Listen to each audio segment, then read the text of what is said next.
Hello there, Sully here, the retired tanker yanker. Welcome to Transitions, my YouTube channel. Please be sure to subscribe to my channel if you haven't done so already, and if you are a new subscriber, welcome. And be sure to like and share this video so that anyone you know considering a trucking career can be forewarned and forearmed. And of course, feel free to drop a comment. Well, I guess it's high time I took a break from travelogue videos, nice walks at the park, cover songs, and get back to the series, So You Want to Be a Truck Driver? Rest assured that as I still try to find my niche on YouTube, I will be doing a variety of videos. But I haven't lost sight of this project, and rest assured also that I will get around to talking to some drivers. Now, as you may know, I am the retired tanker yanker. My last job in trucking was pulling tankers, plain and simple. Now, as far as I'm concerned, it was the best job I could have hoped for. Tanker yankers are paid far more than dry freight haulers. Loading and unloading are both simple and easy. Now, I don't know about you, but I really hated floor loads, especially Dart. That is a company that seems to think that CDL stands for Combination Driver Lumper. As far as I'm concerned, lumpers are just a huge ripoff. It's just another way for companies to avoid paying employees.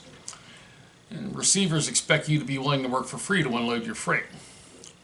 Well, that's not the case in liquid bulk.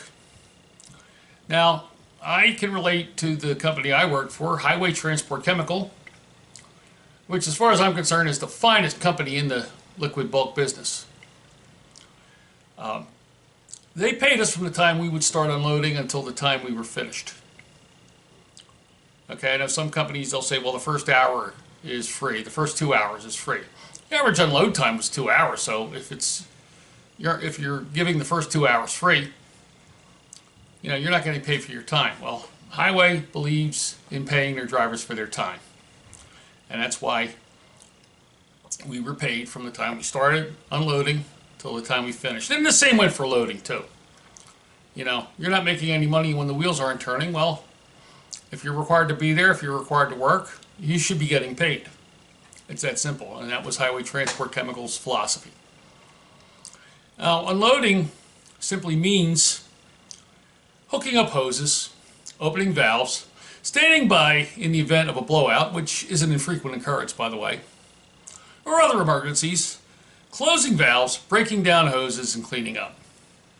Not exactly brain surgery, but it does require common sense. In the liquid bulk industry, there are basically three methods of unloading: air, pump, and gravity. Now, gravity is the simplest. You hook up your hose from the outlet on the trailer to the inlet, and it's usually an underground tank. You pop open your dome lid, open up your valves, and let Sir Isaac Newton take over. Now, pump basically means that the product is unloaded by pump. Now, once again, the first thing you have to do is open up your dome lid and then hook up the hose and let the pump do the work. Now, the pump can either be supplied by the customer, or there are some trailers that have a pump on the trailer. Most liquid bulk companies, the pump is actually on the tractor. You have to run a line to the hose. It's usually operated either by a PTO or by some kind of secondary motorized system. Now, if you're hauling hazmat, 99 times out of 100, the customer will handle all phases of unloading. They're just going to tell you, park right here, stay in your cab, we'll get you when we're done.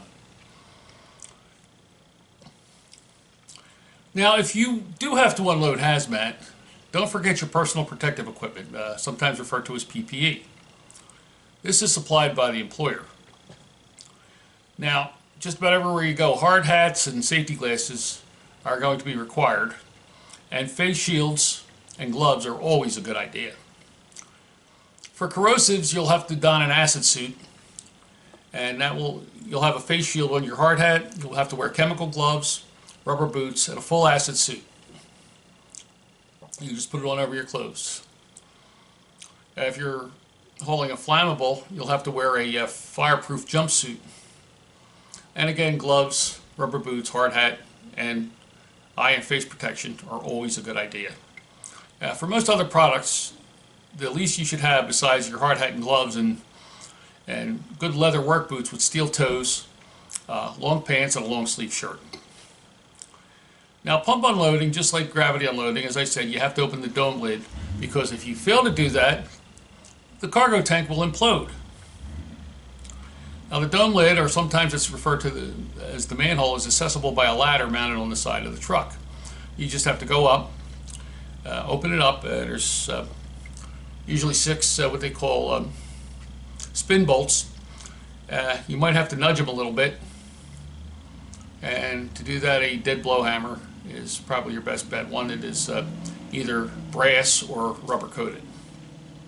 Now, as part of your pre-trip, you'll have to go up on top of the trailer and check that dome lid, and you're also going to have to check the washout caps, which are located at the front and rear of the trailer. It's where washout hoses are hooked up during the cleaning process.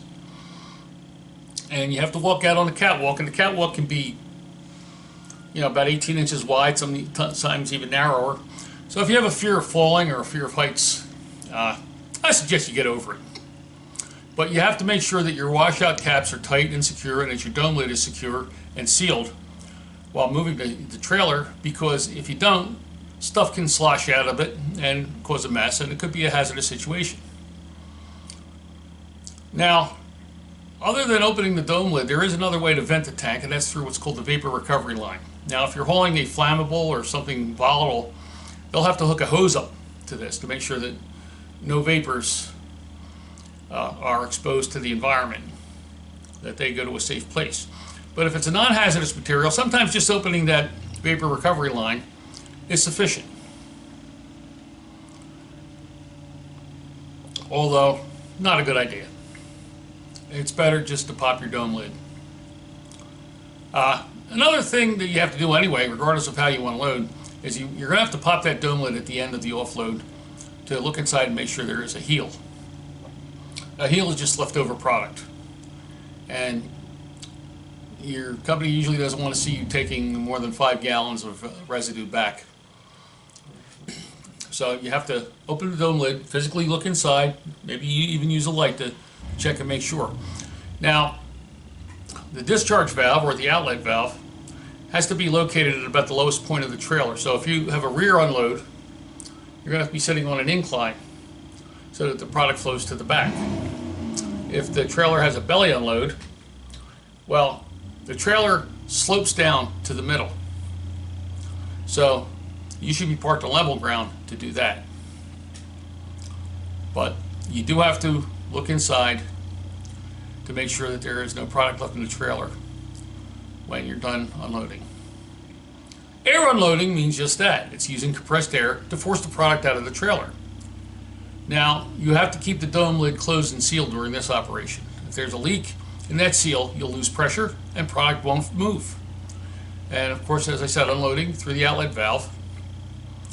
As part of your pre-trip, you want to make sure that that valve is closed and capped. Now, your outlet line has 2 valves, an internal and an external. The internal valve is controlled by a hydraulic pump, which is located near the outlet line. The external valve, it's controlled by a wheel, and you spin it counterclockwise, and that will cause a plate to open up and allow product to move. The internal valve looks like a piston, and it has a hydraulic pump, and you turn a little valve on the pump, and you pump hydraulic fluid in, and that raises the piston up and allows product to flow out from the inside. Now, if you're unloading with air, you're going to have to vent compressed air out of the cargo tank before you inspect the inside. And that's basically done by taking the air line, which is hooked up through what they call a Chicago fitting. Sometimes they call it a crow's foot fitting. That's where you'll hook the line up and open a valve to allow air into the tank. And it's usually located on the dome lid. Sometimes there's a hose up there that you hook up with a crow's foot, and you'll hook the air line up to the front of the trailer. And if you're using your own tractor supplied air, you'll have an air compressor. It's either a secondary air compressor as part of your hydraulic offloading system, or sometimes they'll even use the truck's engine's air compressor to provide air, because you really don't need that much air to offload. 15 to 25 psi is more than sufficient to do an air unload. But you have to vent that air out of there before you open the dome lid, because if you don't, if it's still under pressure, you try to open that dome lid, it'll fly up and it'll take your head off. It'll kill you. Okay, so just use care. Make sure your tank is fully vented. You don't hear any air coming out of that air inlet. Then it should be safe. But still, don't take the spin bolts all the way off. Loosen them just enough that if there is air in there, it'll push the dome up, but the spin bolts will prevent the dome from flying up. Now, regardless of how you unload, you do have to check for a heel. And that's done simply by looking inside and making sure there's no residual product or very little residual product. Chances are if you have more than 5 gallons, you're going to have to report it to somebody. And another thing you're going to have to do is when you disconnect your hoses, you're going to have to walk the lines. Actually do that before you disconnect to make sure all the product has flown into the inlet valve. Then you close the valves and you start breaking the hoses down. You'll need a bucket to do this. And every tanker yanker carries a bucket with them. There's usually a little holder somewhere on the tractor. You stick a 5-gallon plastic bucket in there with a lid. And as you take those hoses off, you drop anything that might be coming out of there into this bucket, because if any hits the ground, that's a spill. And you cap the hose.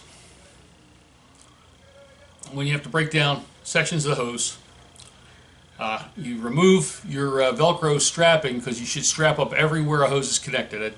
They have these little things there. They're little cam ears that open and close, and you should wrap them up with a Velcro strap to make sure that they don't come loose during offloading. You take those off, you break the hoses apart over a hose, and any residual that might spill out goes into this bucket. You cap those and make sure the caps are unsecure, and you stow them back somewhere on your trailer. It's also a good idea to have some tools. Your company may supply you with the basic tools, but you definitely need a dead blow hammer, a ball peen hammer, assorted pry bars, channel locks, pliers, wrenches, screwdrivers, small bolt cutters, that's for cutting cable seals, and diagonal cutters. A roll of duct tape is also a good idea, because in a pinch, if you don't have enough Velcro straps to make sure that your cam locks are tight, you can always wrap some duct tape around them. And hey, duct tape is good for everything. When you're at your terminal, grab a whole bunch of cap and plug sets to cap and plug your hoses, and absorbent towels. In case you do get a little spill, you can clean it up. Driving a tanker is a different animal. And the reason for that is that you are pulling a load which cannot be secured with bars or straps or airbags or anything like that. So you can't do stuff like making sudden lane changes or going around curves too fast. There are certain forces at work: centripetal force, inertia, gravity. And you also have something that's called slosh and something that's called surge. Slosh is when the load just moves from side to side. And if it goes too far, it can push you over. And this especially happens when you're going around a curve. You have centrifugal force, which is moving the load out, and centripetal force, which wants to keep you going forward while you're turning. Okay?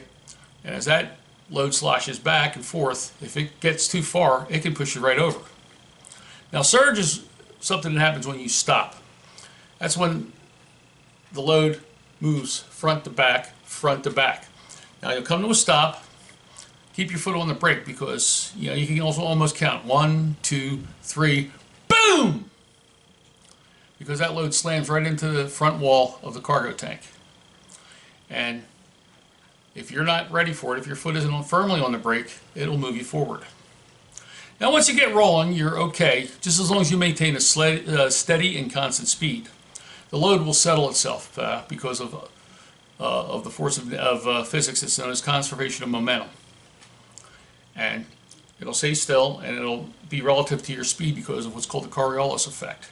Now, these are basic principles of physics, but they're really complicated to explain, so you can Google conservation of momentum and Coriolis effect. Now, the thing about working for a liquid bulk operation is you're going to have a more predictable schedule. You'll see the same customers a lot because you're working for a specialized carrier in the niche industry. You should find the work very enjoyable, and you should be making at least 10 to 15% more than the average dry freight hauler. And because it's more predictable, you probably will see home a lot more too. It is something to consider.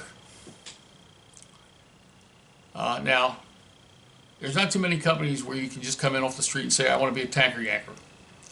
Most of these companies will require anywhere from 18 to 24 months of experience, and there will be a training program. But it's something you should consider so that at the end of your driving days, you too can call yourself a retired tanker yanker. So thanks for viewing. I hope this helped you and maybe make a consideration as something which you might want to do with your driving career. Again, be sure to like, share, and most of all, subscribe. And if you are a subscriber already, thanks, and be sure to mention me to your friends. For Transitions, this is Sully, the retired tanker yanker. Safe and happy travels.